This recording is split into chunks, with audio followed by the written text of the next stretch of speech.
and welcome to Squad, your favorite source for everything esports and gaming. I'm Lisa Dwan, and we have a lot of good stuff planned for you tonight. As usual, we have Unmuted, where Marissa and Brody will be bringing you the latest gaming news and memes.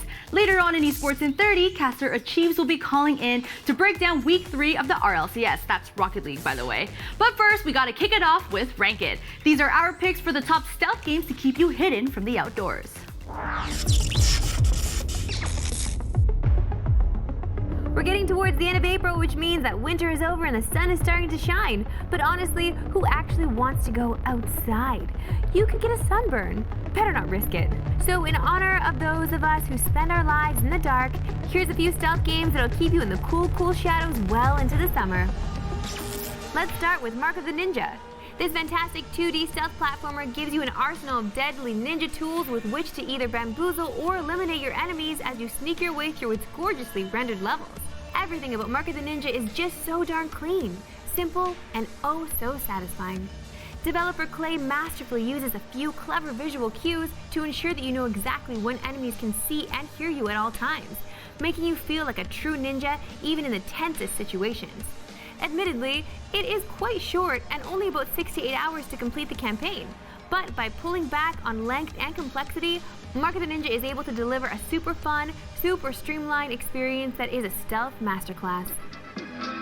Next up, Invisible Ink. While this might be the second Clay game on the list, don't let that fool you. Invisible Ink goes in a completely different direction, seamlessly merging stealth and turn-based tactics into a truly unique game. Instead of stabbing and sneaking ninja style, Invisible Ink has you controlling a team of spies, hacking, tasing, and slinking through corporate buildings and guard-filled bases to acquire info and tech. With an almost roguelike permadeath system and randomly generated levels, Invisible Ink certainly brings a challenge and keeps things tense with tough decisions and severe time limits. For those of you who want a brain-busting stealth experience with a tactical flavor, Invisible Ink is worth a look. If you can see them, that is. Let's jump to a classic stealth franchise for number 3, Hitman. And while there are more than a few Hitman games to pick from, we've got to go with the fantastic 2016 reboot. The first time you seek out your targets in one of Hitman's 6 intricate, masterfully realized levels, it's almost certain to be a disaster. But Hitman is a stealth game about patience, planning, and multiple attempts, and as your mastery of the level increases, so too does your ability to pull off a near endless array of creative, entertaining kills. While it is far from the most action-packed stealth game, going through the full process of recon, infiltration, and assassination makes you feel like a true badass killer. Throw in a ridiculous level of replayability, a staggering level of detail, and some of the best designed levels in stealth game history, and Hitman approaches near flawless status. Plus, what other game lets you kill with an explosive golf ball? Check the perimeter. That's just cool. Number 2, Shadow Tactics: Blades of the Shogun. Alright people, listen up because this game is criminally underplayed and we're not going to stand for it anymore. The pitch? Shadow Tactics is a real-time strategy stealth hybrid that puts you in the shoes of a group of ninjas, samurai and kunoichi in feudal-era Japan. With katana and shuriken in hand, you're tasked to save the shogunate while facing ridiculous odds and a rich story full of interesting characters. If that doesn't already have you on board, here's the rest. Each character has their own unique set of skills, strengths, and weaknesses in a game that often gives you the freedom to tackle its complex levels in whatever manner you choose. Want to learn the patrol patterns and sneak by undetected? Do it. Want to lure that guard over with sake and take him out with a cleverly hidden trap? Go for it! And while Shadow Tactics levels are often hair-pullingly difficult, there are few things as satisfying as the aha moment that comes when you figure out the perfect way to strike and pull off your plan in a flurry of simultaneous action. So yeah, Shadow Tactics is amazing, successfully combining smart RTS-inspired stealth gameplay with a cool setting, a surprisingly strong story, and challenging levels. Don't miss this one. And sneaking away with top honors, Dishonored. When it comes to first-person action stealth, no game has done it better in the last decade than Dishonored. While its core formula isn't necessarily anything new, Dishonored's level of polish lets it do what the truly best stealth games do, but better. Basically, the game loads you up with a bunch of awesome magic powers and stealth tools, sticks you outside a building, says, get to it, there's people that need stabbing and objects that need stealing. and then turns you loose to do your thing.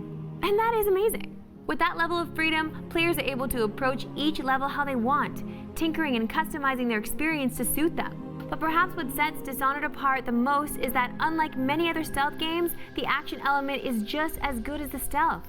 Even when you are discovered, our hero Corvo is far from useless, and sometimes fighting your way out of a screw-up is just as fun as the sneaking that got you there in the first place. At this point, considering Dishonored is like $10 on Steam, there's really no excuse. Although I'd check if your wallet's still there. This list was about stealth games after all.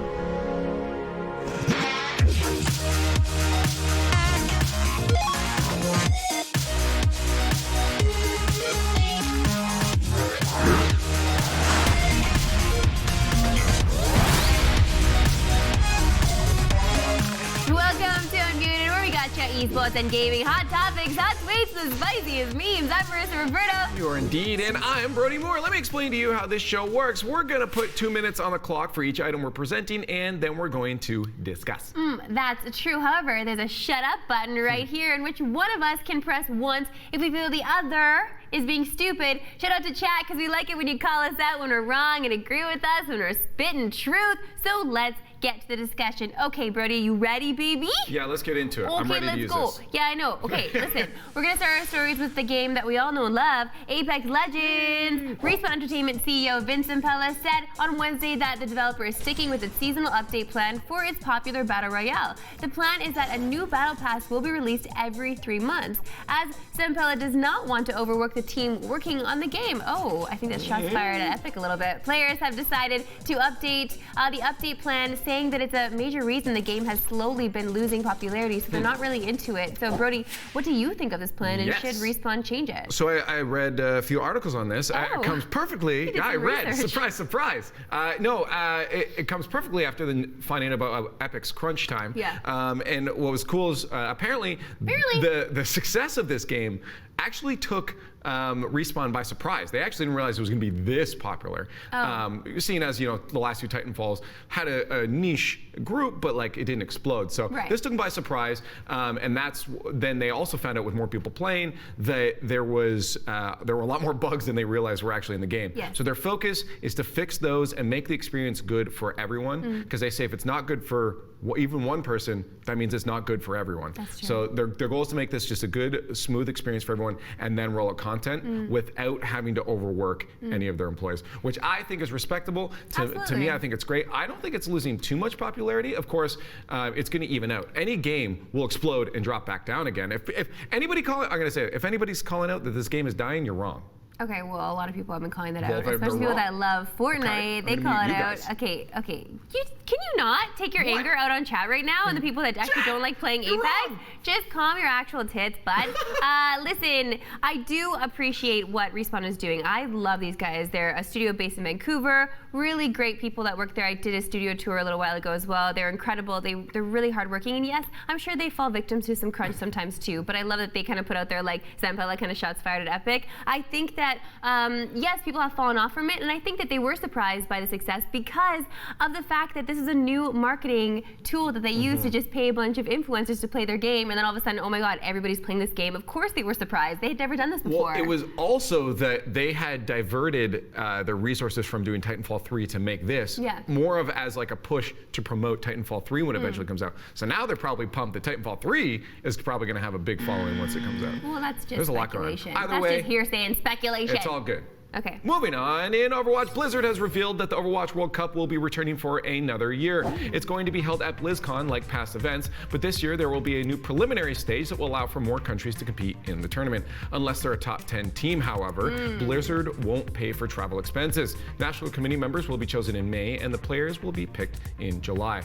Now, the real question I have here is, if they're going to run an international event, should they not be paying for everyone's travel or nobody's travel? Yeah, Seems kind of unfair. Hold on, they're not paying for for the top teams because the top teams have money and they can pay for their damn No, selves? unless you're a top team, they're not paying. Oh, they're only paying for the top teams. Yeah. Okay, well that's not fair. I don't think it's fair at all. You got to That's pick not and fair. choose, right? No, You can't Blizzard, pick and choose. you guys got Monday. You got all kinds of Monday. You couldn't fly out those teams. I mean, it's your fault for making a game that has so many players and so many subs that can come in. So maybe they make a rule where they're only going to pay for the actual mains, for like the 6 people that are going to be playing the game and the coach. They can make a rule like that, fine, whatever. But you can't just pick and choose, being like, these guys are better, so we're going to pay for them. I do not like that. That is favoritism. It's not okay, and I get that it's all about the money, but if you're going to pay for some, you got to pay for all. That's just even steeper. Yeah, because then you're saying that, oh, you know what, these developing regions that don't have top teams, you know what, we're just going to like suffocate you even more, so you'll never be a top team. You're taking away an opportunity for these regions that may have weaker teams to get the experience to be stronger, and now you overall have stacked regions, and you're committing these other regions to be meme regions. Like, oh, they're not good and they're never going to be good because even Blizzard doesn't take them seriously. Meme regions. No, I tried to merge the words together. That didn't work. I have a cold. Nothing's working right now. Listen, no, I think that this is obviously the case in many other genres too. It's not just Overwatch that's doing this. It's not just Blizzard that's like, hey, we'll pay for the top players. No, like a lot of other genres do too. You see it in the FGC as well. It's just unfortunate that when you have money, you continue to get things for free. I do not like that life. It's just a society that we live in. Man. Once you're at the top, you stay at the top. No, I don't like it. If we want these other players to play, I mean, they haven't even given a lot of love to their Contenders League either. Like, they've taken a lot of things away from those that don't have much, and I don't like it. It's capitalism at its finest. It's all or nothing. You help everyone or you help nobody. I think we agree. Accuse us of being Canadian socialists. Moving on over in League of Legends, the first match-fixing case since 2014 has resulted in a number of bans. LMS team Dragon Gate has been permanently removed from the LMS after the league found a number of cases of match-fixing and betting on pro games.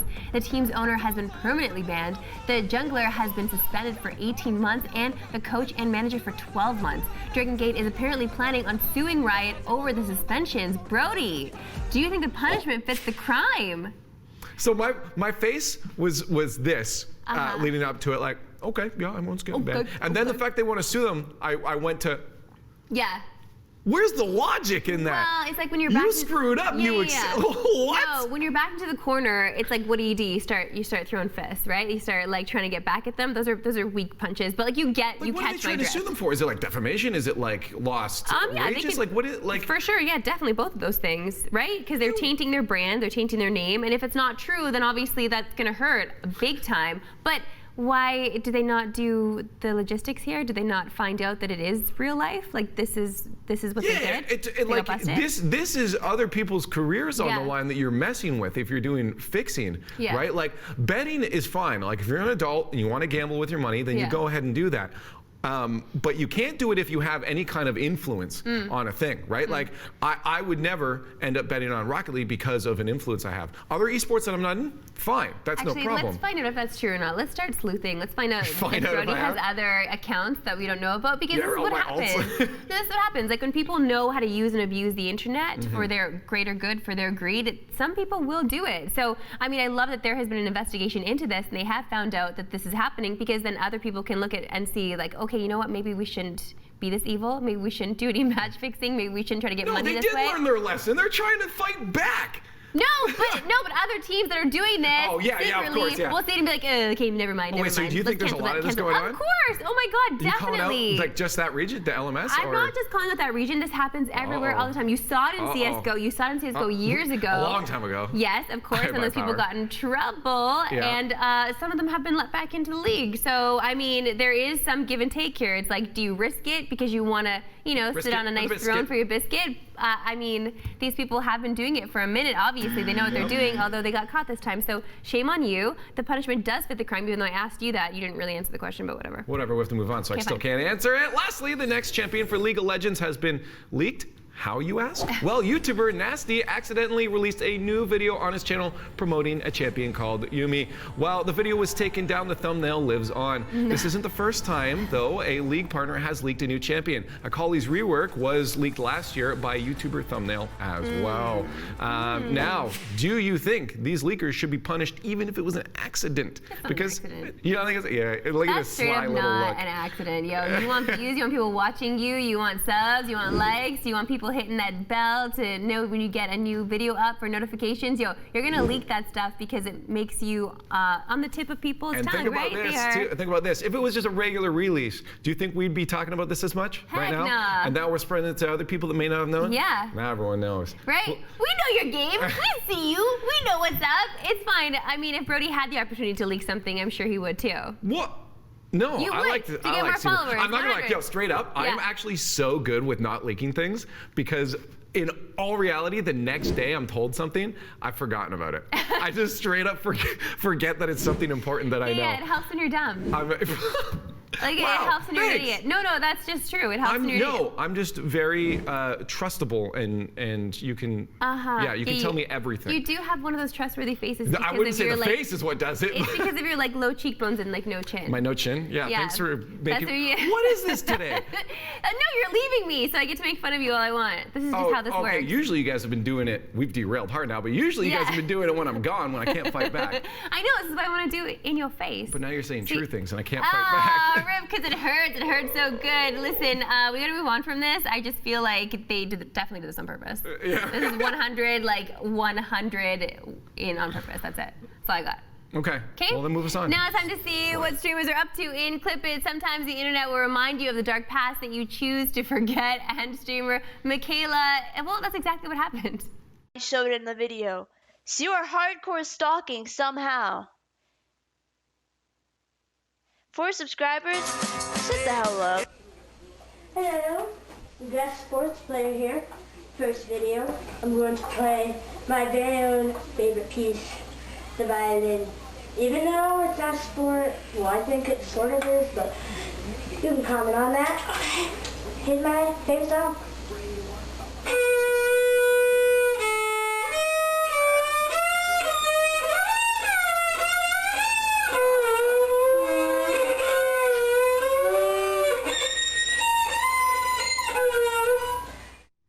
Kill it with fire, please! It sounds like it was already dying though. Wait, was that a joke Oh that she my put up? Like, was that first video a joke though?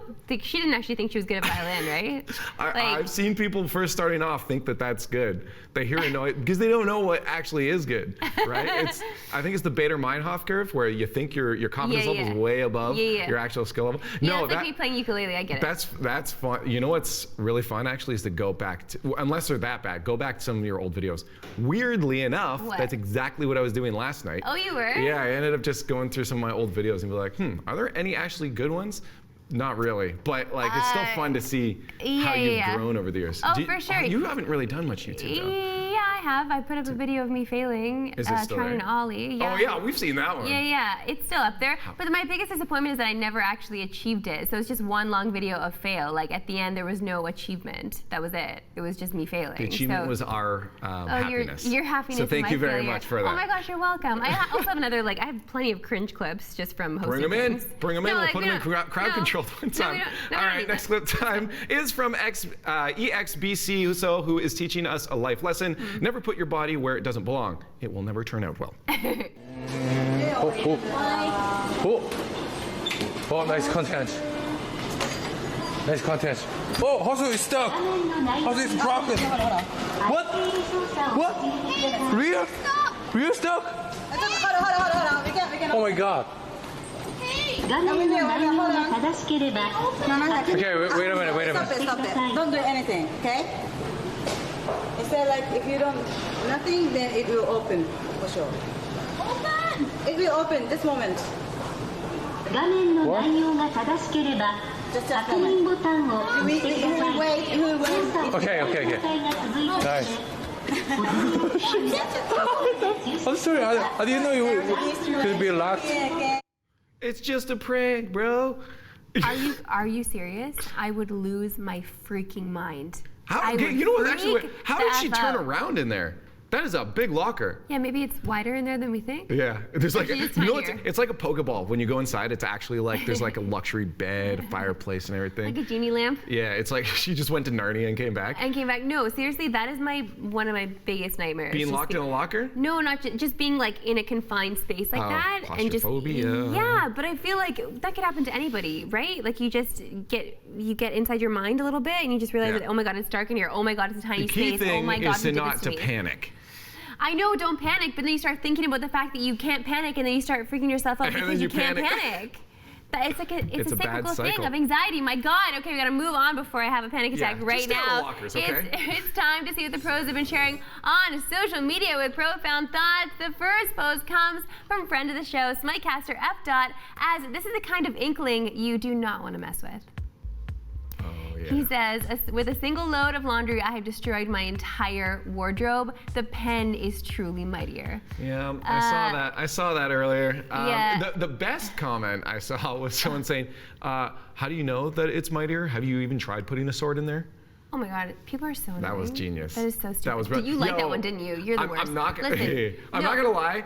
I kind of need to do that. Like I might accidentally put a pen in my load because like I kind of want to refresh anyways. Yeah, I might Some actually new put fresh a pen threads. in my load. Yeah. Brody, we all know that you don't even do your own laundry. Your dad does it for you, so let's just No. not lie. What the hey, dude? Yeah. Hey, Okay, like listen, you I don't, am work next to slightly this guy. independent. He doesn't wash his stuff at all. Like he doesn't do.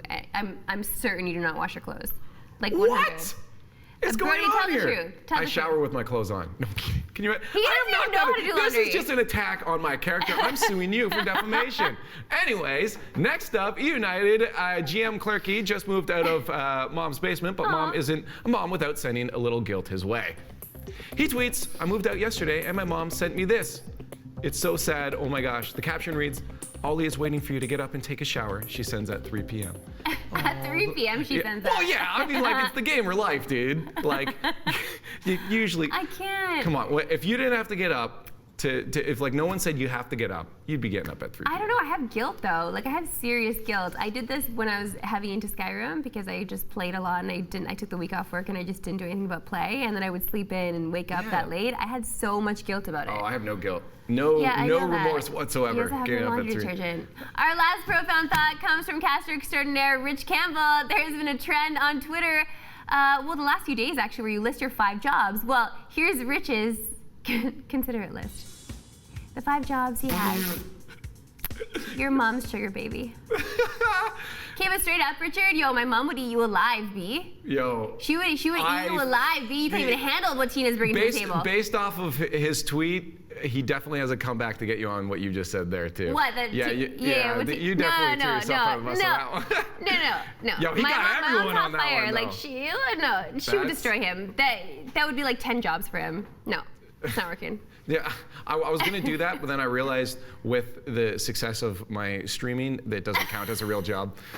So like, I couldn't even list 5. Are you salting on your own self? Yeah, now I'm insulting myself. I'm pulling the M&M. If I insult myself, you have to stop, because you have nothing left. But I love you. Yeah, well, it's not showing right now. Moving on to crowd control. This is where we show you the best memes and stuff floating all around the interwebs. Up first, I'm starting big. Now, we ain't gonna zoom in to the whole thing. You can't see everything because it's super huge, but I just need to let you know that this exists. Okay. Look at all of these. This is insane. So all the ships, these are all the ships from, you can't read them all. These are all the ships from like multiple games, Star Wars, Warhammer. Up in the corner there you saw really the Dreadnought to kind of give you a sense of scale from Star Wars. Whoa. Coming down through a lot of Warhammer here. Some of the Warhammer ones have been left out just because they cheat by saying like, oh, we have invincible ships. Now, the craziest thing is the High Charity from Halo. You saw how big those ships were and how many there were? Yeah. The High Charity wouldn't even have fit on that picture. What? Yeah, there are some big ships in the universe, and it's just kind of cool to see them all come together. Kind of like the maps we showed before. Yeah. I love these scaling maps. And it's nuts. Yeah. I wonder one day if we're gonna get a ship that big in IRL. IRL? That'll be the day we die. What? It will. That's when aliens will come and destroy us all. It's okay. That's how I want to go out. That's how I want to go out. All Okay. right. Okay. You ever had those moments that you felt so badass, but for sure thought that was just a chance? Well, Fire Girl proves that. They feel the same way after this sequence. Okay. Oh, man. So I've heard this level is actually hardcore hard. I'm scared. No! Oh my God. Debated. Whoa. We knew the whole time. Do you think it was calculated? What the hell? Saved by the pole at the end. Saved by the pole. Yeah, there are some hardcore runs people do with that where like not to even just die on that level. Yeah. Have you ever done anything so badass, but it was complete accident, but you kind of played it off? Literally all the time. Anytime I complete a video game, I'm like, how did I do that? Like, how did that even happen? Unless it's like Animal Crossing where like I'm amazing at it, or Stardew Valley. If it's a game of skill where a lot of skill is involved, like when I made top 5 in Tetris online, like how the heck did I do that? So if you ever do land an ollie, it's just gonna be pure chance? Oh, 100 chance. Like again, in skateboarding, it's not real until you do it twice. Because a lot of people can do tricks, but unless you land it twice, it's not real. That's the best. It'll be fluke. You always say to someone does something amazing, all right, do it again. Twice. That's exactly how it works. Yeah. All right, it's time for our last post. This one comes from Reddit users Kolafi, who shows us an ingenious way to immerse yourself in Forza. Forza. Now, this is the coolest thing. It looks like they are in a cockpit, the cab of the car, right? Yeah. They literally just have their wheel 2 inches in front of the TV. Oh my God, this looks incredible. It's genius. This looks so good. I want this. The only thing you're not getting is, do you know what you should do is set up a fan so it blows as well. Oh, it blows, yeah. But I think that was absolutely genius. I never thought that. I've always wanted a sick driving setup. Yeah. Only thing that could use more would be like a curved screen. But I always want a sick setup. That's a cheap way to do that. Just literally sit 2 inches from the TV. Opposite of what your mom always told you to do. And think about like how fast you can go and like not get a speeding ticket or driving recklessly. Oh my God! I thought we were all making fun of me. I had to get one ready. Oh my God! Can we talk about that? No, we're not going to talk about that. Because I can't drive my motorcycle now. And I'm upset about it, and you're making me angry. What about that time? Hey, you know what? No more from you. That's the end of it. I'm a good boy, and you're dumb. I hate you. I'm leaving. Anyways, that's it for today on Unmuted. Hope you guys enjoyed it. Remember that you can always hit us on our socials. Someone in the chat type !mark socials right now for our channels, and we'll catch you next time.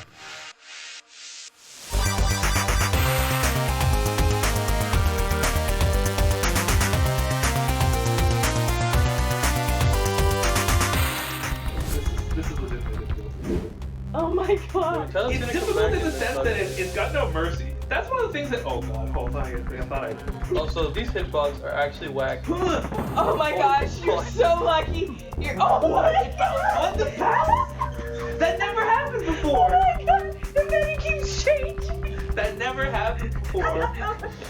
Why? Oh my God, I'm just running through. Oh. You know, it's Thursday, so we had to throw it back to some old school games, but I want to know, what was your favorite childhood game? Make sure to let us know on our socials. Now, just in a bit, caster Achieve will be calling in to talk Rocket League with our boys, but first, it's time for the news.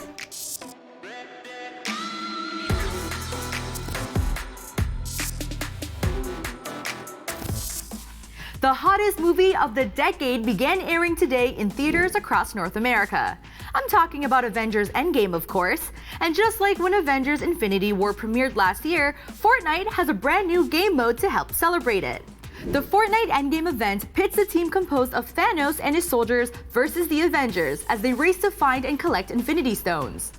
The Avengers team can pick up Thor's hammer, Hawkeye's bow, Captain America's shield, and Iron Man repulsors to defeat Thanos and his team.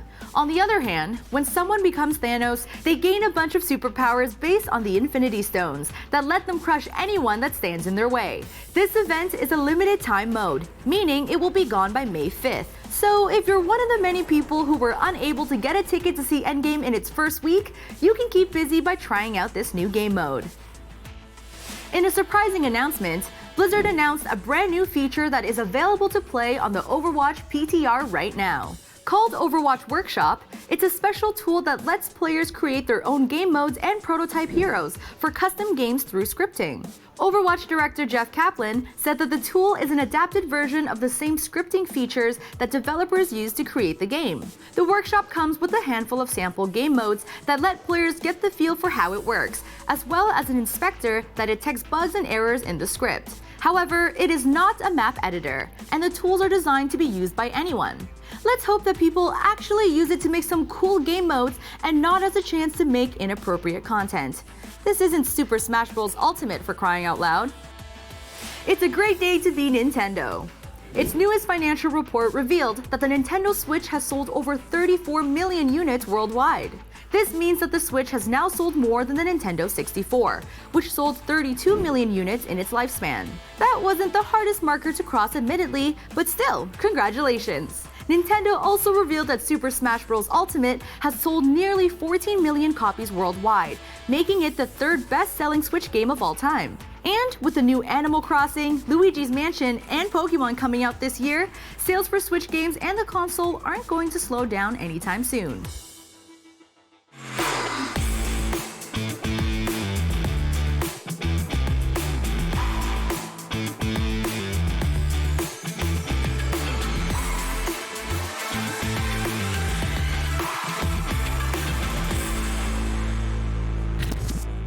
They have 20 seconds to score. I ignite the demo to open up midfield. Metanaris high off the backboard. He scores with 14 seconds left. TSM tie in the game. Gimmick turns this one around. Challenge from Classics is good. Squishy now passing up to Gimmick, looking back across to Squishy, finds the shot back in. Cloud9's pass plays always immaculate as they get their lead up to 3. What's up, ladies and gentlemen, and welcome to Esports in 30, the show where we take a deep dive into your favorite esports. Now it's Thursday, I'm here, Nick's here, and that could mean only one thing. It's time for Rocket League. Sweet. Now, I can't believe, dude, we are already past the halfway mark. Yeah, we don't have any locked-in playoff teams, Nope. locked-in relegation teams, but next week for sure. And this one, it seems like the picture's becoming clear. All right, well, we've only got 30 minutes, so I think we need to get into it. Plus, I think our guest is patiently waiting by on the phone, and I don't want to make him wait, or you guys wait any longer. While we set up, check out these highlights from Week 3 of the NA RLCS.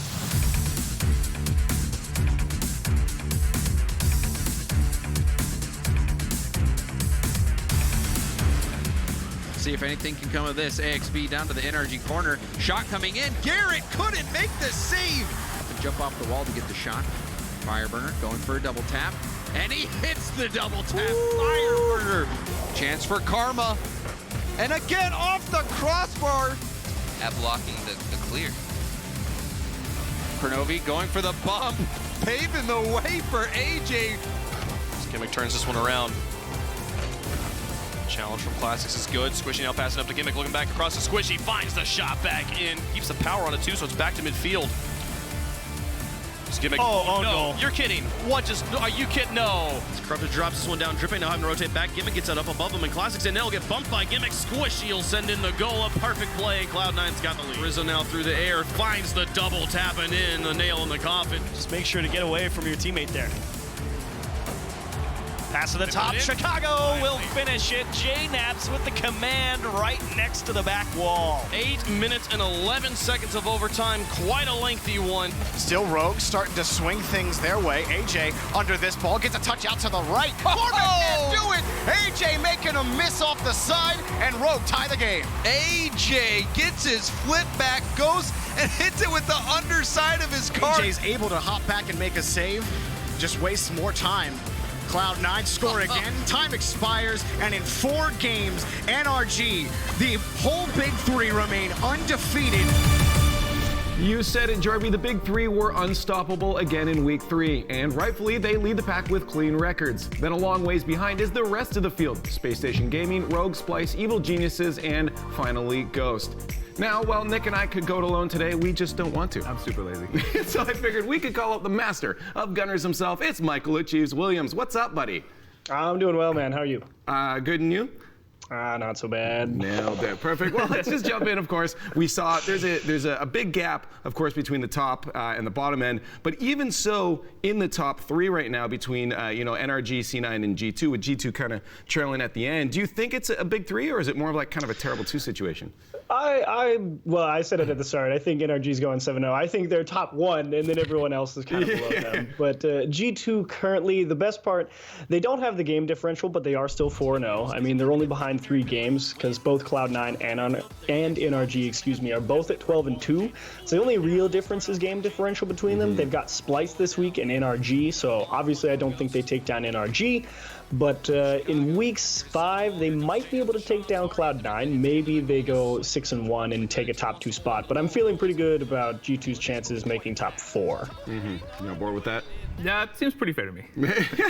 So one of the things I noticed with NRG is that when they're playing a worse team, they switched to like a more textbook play style where they really, play a little bit more back and punish midfield mistakes. Whereas Cloud9, when they're playing a worse team, they kind of just do Cloud9. Yeah. Do you see that as maybe like a potential weakness in Cloud9's game where they don't have that same level of flexibility, or they're not willing to be a little bit more flexible in their play style? And would you maybe like to see Cloud9 slow down a bit and play more punish style against a team that is on paper worse than them? Personally, I don't really see any reason to, because a lot of times speed is the most valuable thing if we're not talking about like the boost and resources that allow you to do that. Cloud9 is undoubtedly one of the fastest teams in the world. I don't think there's too many reasons to slow that down and give people an opportunity to break out. Cloud9 are more than capable of punishing any mistakes that people make. It's just that sometimes they don't let it happen fast enough and maybe wait for a bad touch. What's the best thing about them is that they're really good at reading where people are going to put the ball. Like the past couple of weeks, you just seen Squishy parked on the sidewall being like, don't clear it here, and then they'll put it right at him and then they get punished. So it's like, it's less about Cloud9 needing to slow down, and as long as they keep up their solid understanding of what people are doing, their natural mechanical ability will just win them the game. And it stands well in the standings. They're 12-2, so I mean, I don't think there's any reason for them to change too much. Now, I want to talk about the two of the newer teams. First, we'll start with Space Station Gaming. They are looking so much better than their counter-rival team in Splice. They just don't look intimidated. They look like they're playing their game. I'm just wondering, is it enough for them? Have we seen them at their peak? Are they kind of where they'll be, and that's just this is them? I mean, I like Space Station. We said it back in DreamHack. They're probably the strongest North American team to ever come out of the Rivals series, and they definitely do look solid. But of course, the reverse sweep by G2 back in week 1 really did start off the season in a sour note. I don't think you've seen the peak of Space Station Gaming yet, because they've really had a fairly front-loaded schedule. I mean, they've had to play G2, Cloud9, and they've still got they play G2 and NRG. They play Cloud9 this week. And so after that, then they'll play Splice and Rogue. And that's a pretty good opportunity for them to at least secure a top 6 spot. I definitely think Space Station Gaming can do a little bit more. Obviously, that shooting accuracy is still plaguing them here and there. Yeah. But every now and again, the fact that they're able to keep pace with everybody bodes really well. And that's one of the biggest problems a lot of the rival series teams have had is being able or being unable to respond on defense effectively to some of the high pressure you get put on in the RLCS. Speaking of players on defense, there a player that Brody and I both really are high on, and not just because he's Canadian, is AXB. I see a lot of potential in this guy. He's a tremendous player. What's your read on AXB in terms of his two-way play? Because he seems really solid on defense and also has that offensive eye as well. Yeah, so AXB, again, he strikes me a very mechanically gifted player. Used to play with him back in the day, fun fact, but that's because he was way too good. But AXB is definitely a very strong player in terms of anywhere. And the reason that is because his mechanics are so good. If you have to twist to make a weird save or something in a bad spot, AXB is perfectly capable of doing it. Same thing goes with putting balls in the back of the net, able to get that angle from anywhere, get power on the ball. He's very good at doing that, and that stems from, again, that mechanical excellence that he's cultivated.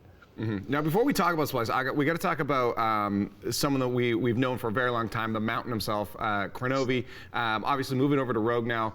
It seems like he's fitting in pretty well. Like I'm liking what I'm seeing. A lot of people were questioning if he was going to be the right fit. I think maybe it was more of a question of did he replace the right person? But Kronovi looks like he's fitting in right. I actually am very surprised with Rogue as well, and I wasn't too sure about the move with Kronovi because it was like, oh, that's weird that G2 kicked Kronovi and they got a different person, and he ended up on Rogue of all places. But I wasn't super jazzed about this team coming into the season because their offseason was just atrocious. And so I was pleasantly surprised to be like, oh, they're playing close games against people in the top 4. And now in the last couple of weeks of the season, they've got Ghost. Obviously, they still have to play RNG, which I'm not expecting them to win that. But they've got Space Station, which is a winnable game, and Ghost, which is another winnable game. So Rogue, a pleasant surprise. And Kronovi, I think, definitely has brought a little bit of...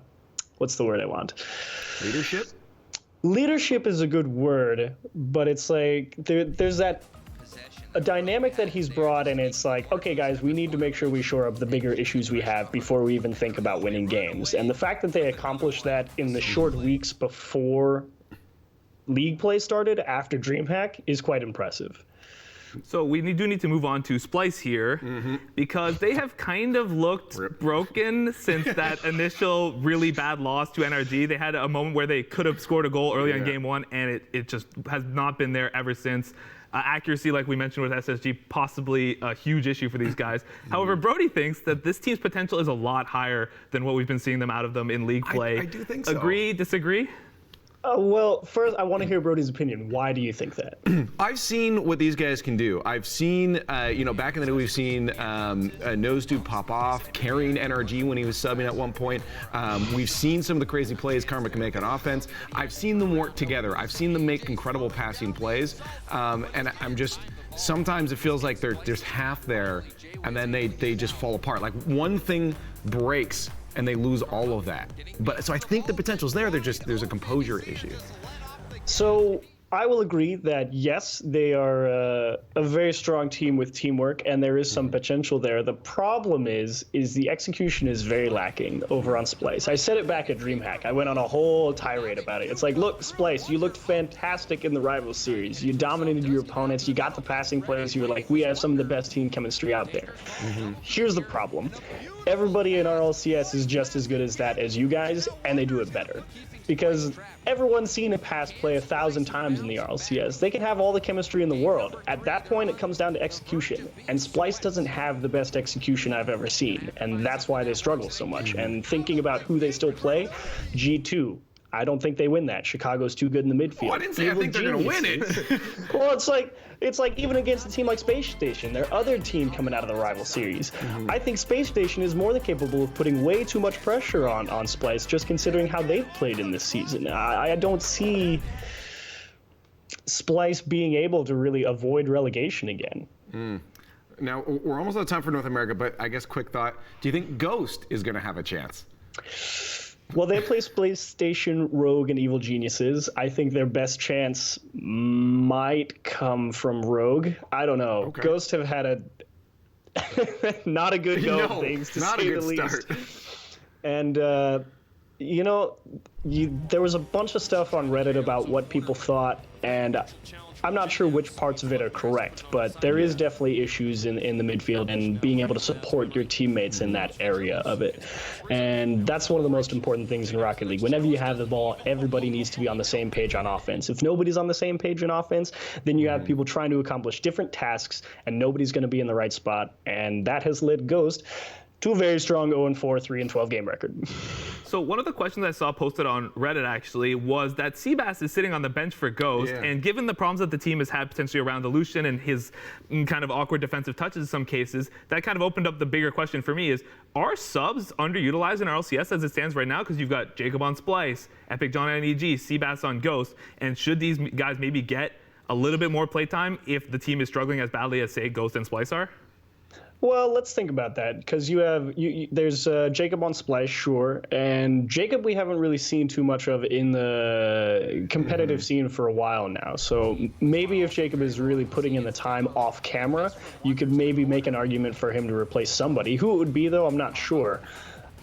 So if you think subs are underutilized, it really comes down to you have to weigh the benefits. Like, let's take who we're talking about, Ghost. We have Seabass and Aleutian. They both played on the same team over on Allegiance. They both had fairly similar stat lines, but you have to ask yourself, all right, if we swap out Seabass swap out Aleutian for Seabass, what are we really getting? And the answer you're not too positive on, because actual touches on defense.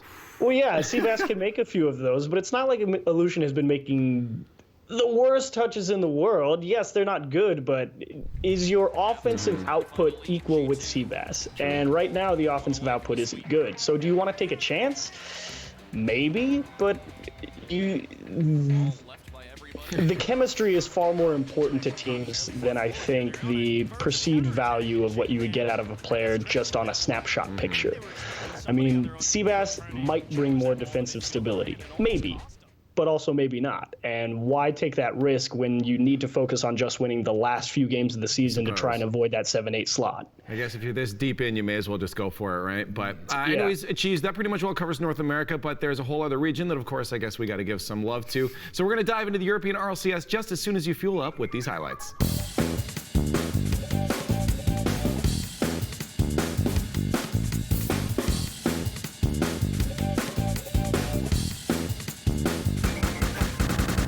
set now, looking for Fruity. Can he get it back to his teammate? Looking for the shot. Airborne in 1-2. Oh, no. Tie game. Drastically different from when they play on match point. Ronicky with a shot. Oh, on the money. Plays over and over again. Yesterday, a record-setting overtime.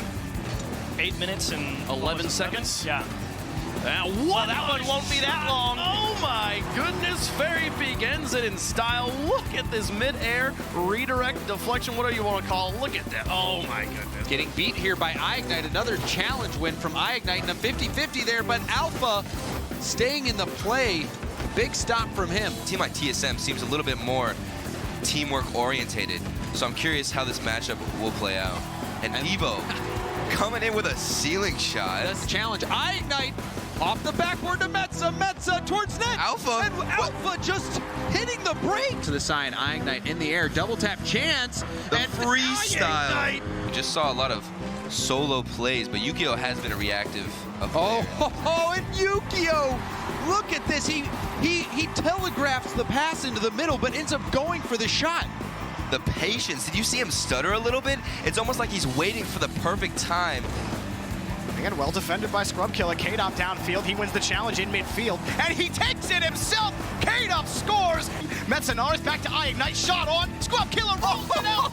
iignite the demo to open up midfield. Metzenaris high off the backboard. He scores. Whips up space and time. But an opening. K-Dop to Scrub. Score. Vitality. V for victory indeed, as Vitality remains flawless atop the EU table. But they can't breathe easy just yet, with TSM only a few wins behind them and a crowded middle of the table out for their blood. And of course, Dignitas, Bricks, and Mouse in a race to avoid relegation. Chiefs, let's start with what we've seen the past couple weeks with Vitality. My goodness, are they looking good? Boy, are they. They've only dropped 2 games, which is in and of itself amazing, and they've done it in 5 games, unlike Cloud9 and NRG over in North America. So the best part about that is they've already done it against the entire top of the table, and Vitality finishes with games against Mouse and Triple Trouble. So there's a very real chance that they just win those out and they go, 21-2, which would be monstrous in Europe. I believe that would be a record for the RLCS. If yes, I'm not they could mistaken. be a record then. Oh. Yeah, Dig went 21-4, I think, off the top of my head. Yeah. Oh my goodness, that'd be insane. Can we say they're officially the best team in the world at this point?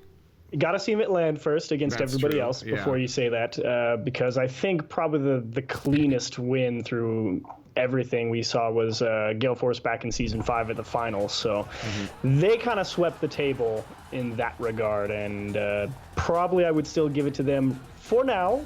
But Vitality, depending on how hard they continue to crush people in the live environment, then I will be willing to consider it. So they're not going for it, Dignitas, whatever.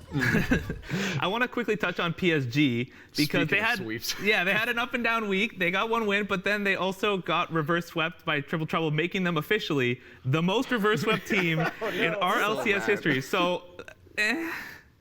Chaussette and Farah, they go up 2 games and all of a sudden they're just, oh God, not again.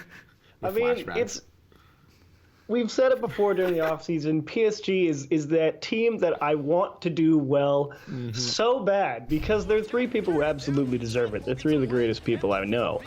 And it really is unfortunate to see them consistently struggle to close out a game like that, because their win versus Dignitas where they went 3-0 and just crushed them, I was like, that's the PSG you should be seeing every week. That's the PSG that you know can take on anybody, anywhere, at any time. And it just doesn't happen over and over again. And they've got a fairly tough end of the league play coming. They have 1 game against Mouse, which isn't going to be a freebie considering how Mouse has stepped up. They have TSM, who is historically fairly difficult to score goals on. And then Barcelona, who is just 3 amazing individual playmakers. So PSG, good luck. That's a new emote from that right there. That was the exasperation of a man who wants the team to do so well, but they keep letting him down. They just can't. I'm like, it's so sad because they're so good, but then they're just not. Yeah. Speaking of a team that's so good but doesn't show that potential until too late, the Bricks. I mean, like, we've always kind of seen the situation where they go in an upswing later on in a season, but is it too late now? Because again, they also have a tough schedule ahead of them.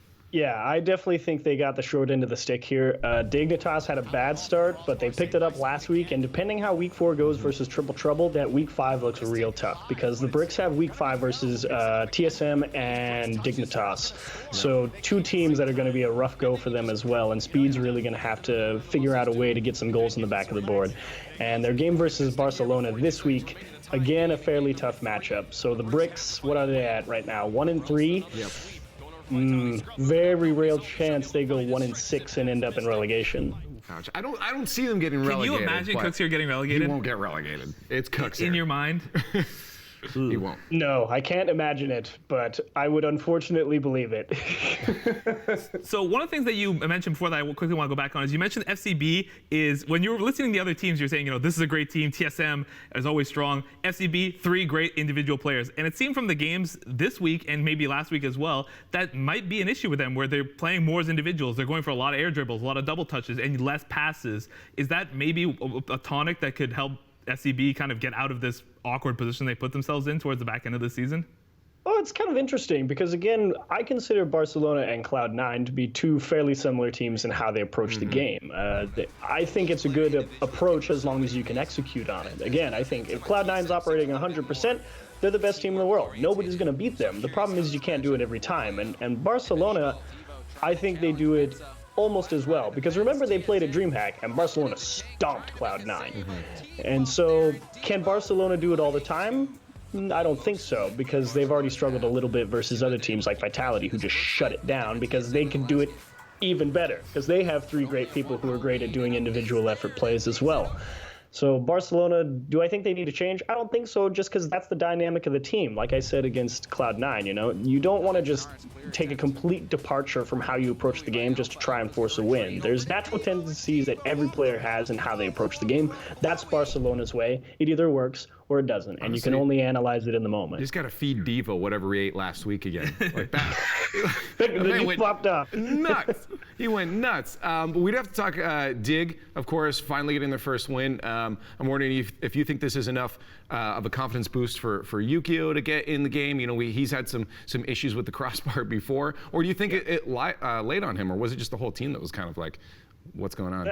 That whole team early on in the season was the fattest yikes I've ever seen. It's like, hang on a second, what happened here? You can't win DreamHack and look pretty decent doing it and then just tank the start of the season. So not entirely sure what happened there.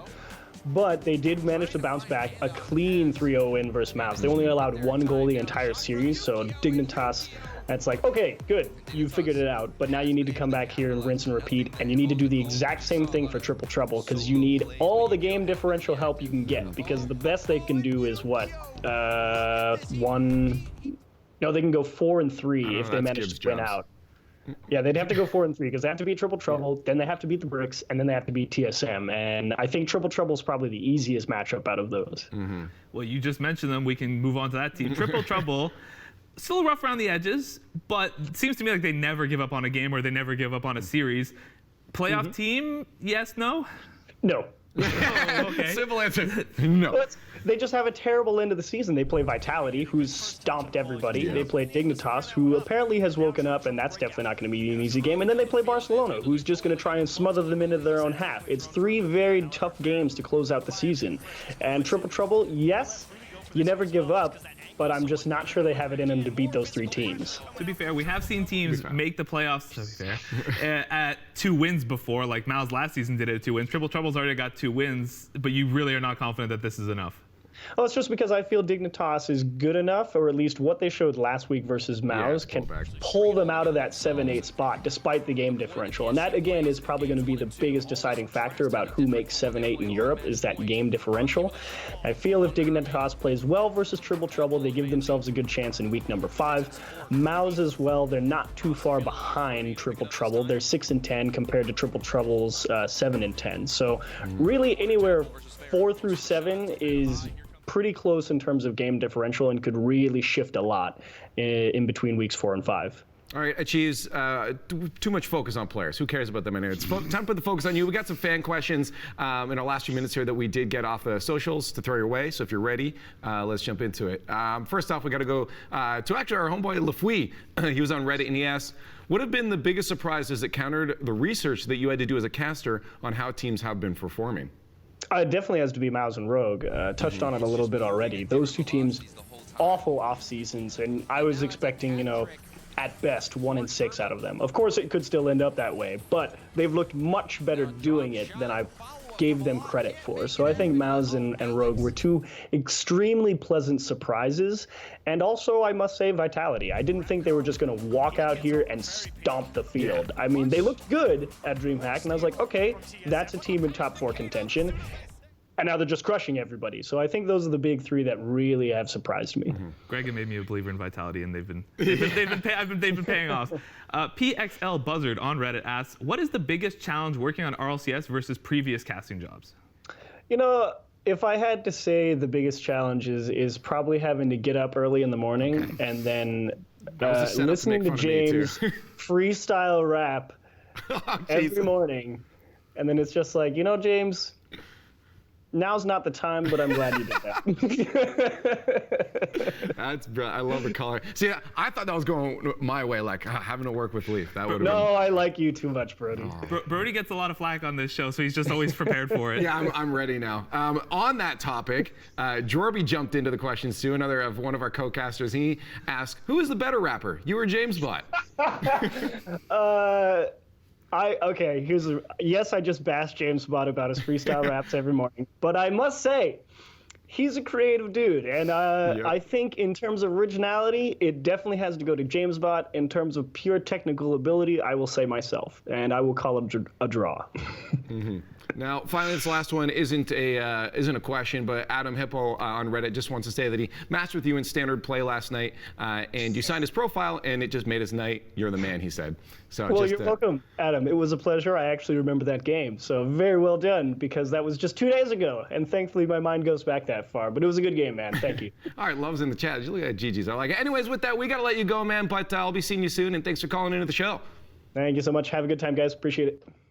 Love my man Achieves. Also, the most recent member in the I've joined the field in the RLCS. I really appreciated his dab bow combo. Bab?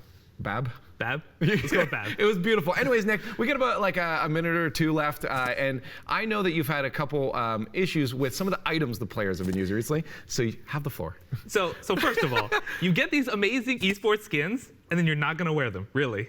Guys, come on, help me out here. You gotta look good. They got their cars, man. But it's also sometimes it's like on TSM it was like Ignite's got his. Yeah. And Mets has got his. Remco does not using his. What's with that? Yeah, you trying to be cool? Yeah, I'm a cool kid. I'm the leader. Yeah. And the other one was the puff explosion. I know it's amazing. Brody loves it. Achieves loves it. I hate it. I stopped ruining my highlight packs with this anticlimactic nonsense. It's horrible. Yeah, that's the only reason is because you don't know when a goal's going. I'm super biased. I'm super biased. At the end, you know what I want? I want the game-winning goal to be scored with the poof explosion in RLCS Season 7 World Finals. Game-winning goal. I want it upside down. Imagine the Justin goal. Had the poof thing. No, it'd be so anticlimactic. No, it's like, that's why it's good, because it's anticlimactic. Climactic. Whatever. It's good. You're wrong. Oh, Brody. Anyways, you had a meme you wanted to bring up. I did. So casters, there was the one meme Monday on the esports subreddit, which was a player rotates more than 180 degrees. Is this freestyling? And thankfully, Brody here, his immediate defense was, I'm not a caster anymore. You can't call me out on that one. Straight up though, I think the only one I saw recently was Turtle. He's new. But he also called him, so we have to be fair to him. He did call himself out and say, you know what? That wasn't really freestyle. He actually had to turn to get that. Yeah. I do like that. But he's also new. You know, well, yeah, but he's a player. He should know. Yeah, no defense for him. Anyways, we got to put the brakes on this like Alpha did in that game. Because it's game over for us. Thank you, Achieves, for calling in, and thank you all at home for turning your eyeballs our way and watching this show. And if you want to watch some more esports nonsense, we're back tomorrow for FPS Friday with Zurich and Marissa. Till then, here's a generic social shill for @SquadState. Peace. Thank you, Nick, Brody, and of course, Cheese for catching us up on everything Rocket League. And shout outs to Red Bull as well for fueling us in the green room. But most of all, thanks to you guys for watching tonight. We'll be back again tomorrow at 1 p.m. Eastern Time in the green room playing more games, so be sure to tune in for that. And then we're back at 8 p.m. Eastern Time with another Unmuted, and this time we're tackling PUBG in Esports in 30. So be sure to come back. Remember, you can always hit us up on our socials at Squad State. So tomorrow, we'll see ya.